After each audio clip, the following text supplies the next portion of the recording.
Deputy Speaker, I rise to speak on this latest legislation, the Misinformation Bill, and I've got to say that in my office I've had quite a bit of communication from constituents. I haven't had anyone that's been for it.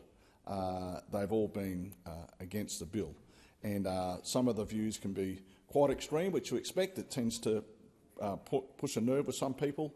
I've had, of course, Orwell's 1984 and Huxley's Brave New World quoted to me many, many times, but also there are a lot of people out there who are probably not that extreme on the matter. And the big question that everyone's asking is that we understand the intent of this bill, and everyone hates it when people are hurt by information that turns out not to be true. But the question is this bill going to alleviate those hurts? Will it eliminate it? And I would answer no to both questions. Because at the end of the day, Deputy Speaker, freedom of speech is a basic human right, and this legislation threatens that right. Now, I understand that maybe those out there who support this bill, as they see it as a way of protecting people from the information that may harm them. And look, sadly, that may happen, and it has happened, and it will continue to happen. But the reverse is also true. With the best intentions, information that first may have been thought to be harmful turned out not to be harmful, and in some cases it was later proven to actually be helpful. The role of government is really complex, as the balance of being too lax leads to harm, and being too constrictive, it also leads to harm. Legislation and laws are there to protect us as a society and as individuals. But just like as if we were to hold a raw egg, if you hold it too loose, you'll drop it and there'll be a mess. But same thing, if you squeeze it too tight, there's going to be a mess. This proposed bill is an example of squeezing too tight, and if it's passed, it'll create a mess. Slowly but surely, this Labor government has been introducing and passing legislation where our freedoms are being eroded, all in the name of government control over our lives. Deputy Speaker, history tells us that when nations have gone down this path, there is a breaking point where their citizens say no more. Depending on the civilisation, the results have seen revolutions and wars as people are just fed up. Fortunately, Deputy Speaker, in a democracy such as Australia, governments are peacefully voted out without bloodshed. For one, I am very grateful. Speaking to constituents in the electorate of Longman, which I serve, many are fast reaching the point of feeling strangled. Whether it be the small business owner who has had more and more red tape thrust upon them, fueling the stress that they are enduring as the economy weakens, the consumer who has been forced to use digital IDs to simply go about everyday tasks, or the latest legislation where the hard-working low to middle-income workers will have to fund the HECS debts of doctors and lawyers who will end up making 3 to 5 times what they will earn. That's right, Deputy Speaker. Every household in the country will have to contribute an extra $1,600 to the education of people who will earn much more than they will ever earn. That doesn't sound like the policy of a party that is supposed to be for the working class or the battler, does it? But in all cases, it is our right to speak what we believe and to listen to what we choose to listen to, and then make a choice of what we will believe.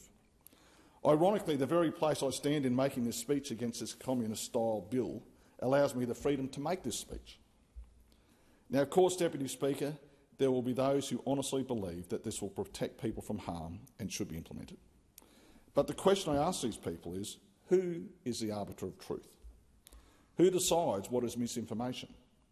The government? God help us all if that's the case. Bureaucrats? The social media companies? A few powerful individuals who control the media? Of course, there'll be those who say, why do we have speed limits then? Why not just allow freedoms in every aspect of life? Well, there's one difference here, Deputy Speaker. We have data and undisputable facts derived from that data that speeding increases mortality rates. Hence, we have speed limits. However, it is your right to have an opinion about speed limits, contrary to the laws, because your opinion won't kill people, but breaking the law by speeding will increase the chances of you killing someone.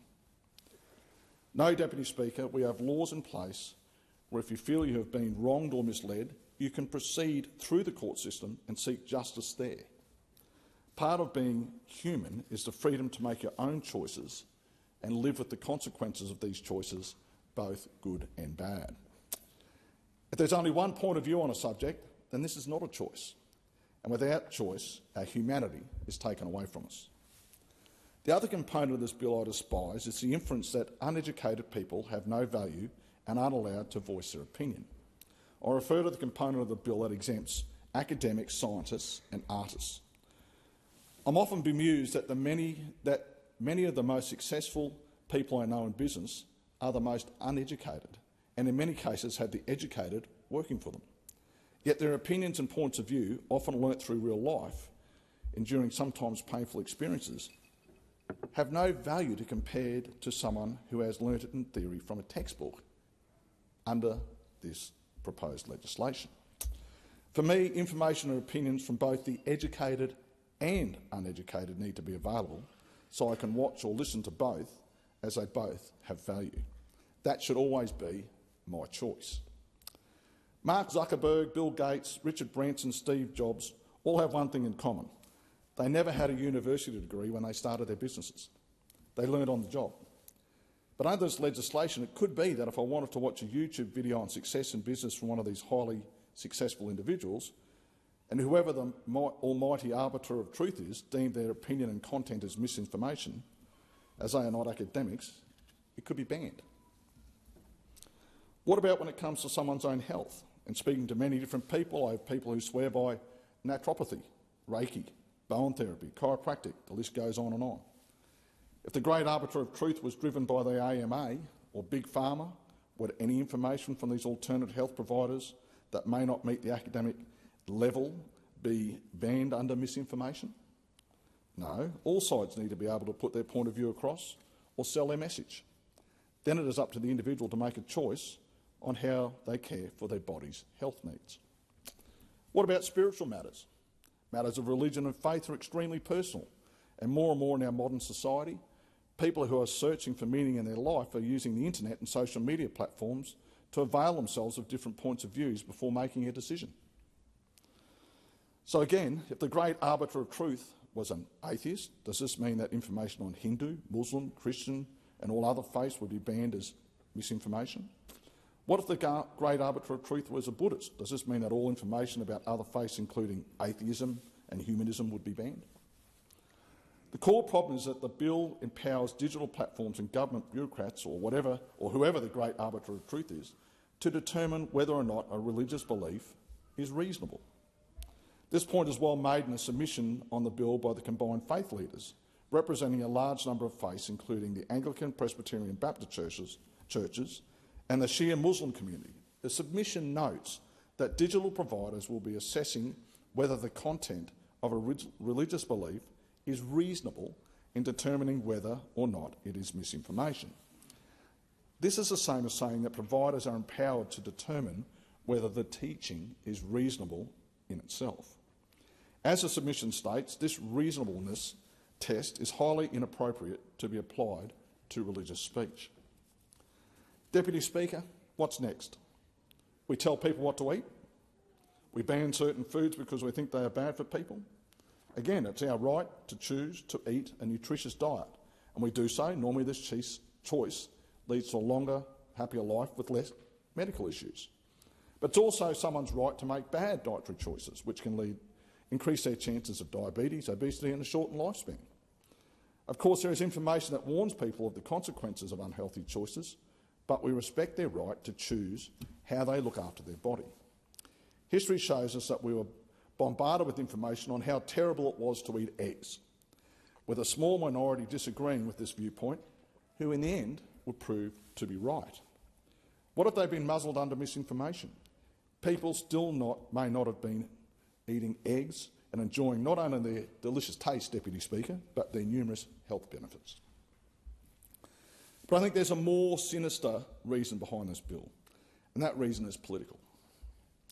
This legislation would allow the government of the day to potentially ban any opinions that were contrary to their ideology. Now, when you're from the left, like the Labor-Greens coalition, this is appealing, as you can quash any opinions from those on the right side of politics which is why they, not us, are introducing this bill. I would personally hate to take away the right of those with socialist and communist ideologies to have their say, as how can people know the beauty of the right ideology if they have nothing to compare it to? Could it be that deep down they know that the left ideology is flawed and always ultimately fails? In contrast, I'm happy for both sides to be presented and debated, as I back what I believe in, and I am unafraid to defend these beliefs, as I truly believe they are the best for our country and its citizens. To try and cross another point of view because you fear it is simply gutless and shows you don't back yourself and believe in your own ideologies. The difference between the coalition and the other side is never more obvious than our stance on this bill.